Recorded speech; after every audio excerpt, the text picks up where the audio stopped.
It looks engineered, a near-perfect sphere of granite, split cleanly in half, and left resting in shallow water, balanced with improbable precision.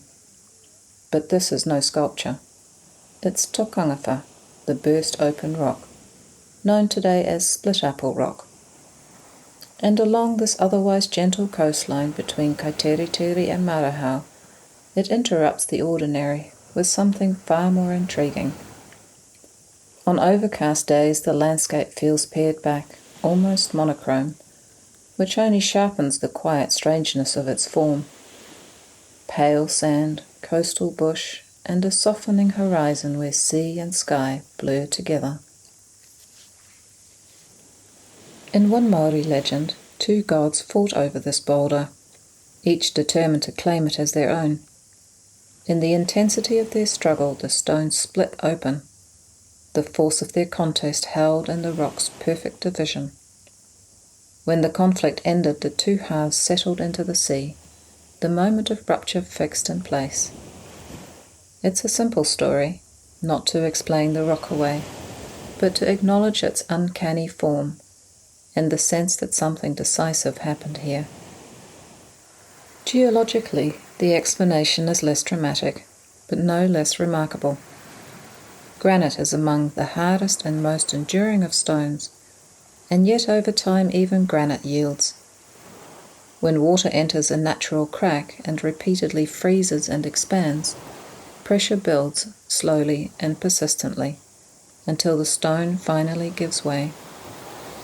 It's thought that over thousands of years this process, known as ice-wedging, split the 5.5-metre boulder cleanly in two. At low tide the rock is fully revealed, and at high tide it appears to almost float, its two halves lightly supported by the sea. But beyond geology, another interpretation has been offered. What if this split wasn't random? Archaeo-astronomer Martin Doutré has suggested that Tokangawhā may once have functioned as a solar observatory, a marker for the turning points of the sun's yearly journey. From a precise position on the beach, the cleft in the rock appears to frame the winter solstice sunrise. Shift slightly and it aligns again, this time with the equinox. In that light, the geometry of the split begins to feel less like an accident and more like intention. Doutré also points out that the rock itself is made of hard granite, while the surrounding geology is largely softer and more friable, unlike both the split boulder and the stone platform on which it rests. This contrast raises the possibility that Tokangawhā isn't simply a natural formation, but a stone selected and placed to serve an astronomical and calendrical purpose. He also records the presence of an engraved stone on the beach, which he believes may have acted as an alignment marker, used to confirm these solar positions. Taken together, Doutré argues the evidence suggests Tokangawhā once functioned as a solar observatory, connected to a wider network of ancient astronomical sites.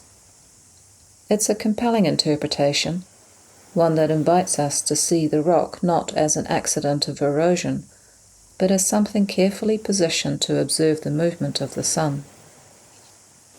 For early inhabitants, careful observation of the sun, moon, and stars was a part of everyday life. The solstices and equinoxes marked the turning points of the year, guiding planting, fishing, gathering, and movement through the land. Knowing when the sun reached its furthest point on the horizon helped communities stay oriented within these larger cycles of time. Those who carried and worked with this knowledge were tohunga, sometimes referred to as star walkers. They weren't people who studied the stars in an abstract or scientific way, but navigators between sky and land. They understood how the movements of the sun and stars mapped onto seasonal cycles, and how celestial patterns were mirrored on the whenua. In this sense, they were not astronomers so much as cosmological navigators. Star walkers recognized how celestial movements aligned with the land. how the rising or setting of the sun lined up with headlands, notches, or distinctive rock forms.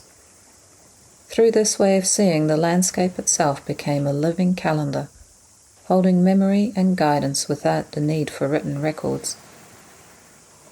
Their role wasn't simply to measure time, but to maintain balance and continuity between the sky and earth, between generations, and between human life and the wider rhythms of the natural world. This is why star knowledge so often appears woven into origin stories, stone arrangements, place names, and travel routes, not as symbolism but as lived understanding, embedded directly in the land. Tokangawhā isn't a site of ritual instruction, and it doesn't ask for belief. What it offers instead is a pause, an invitation to stand in awe of an extraordinary formation, and to sense the delicate balance it holds. The rock's precise division, its improbable stability, and its quiet presence create space for questions to arise without needing to be answered. The beach itself remains an everyday place. Children play, kayaks pass. The rock is photographed and climbed on, and yet it resists becoming ordinary. The longer you stand with it, the more its perfect division and poised equilibrium begin to create a quiet tension, a sense that something extraordinary is being held in plain sight. This isn't a place that overwhelms, whether approached through story, geology, or astronomy. Tokangawhā sits comfortably between explanation and mystery.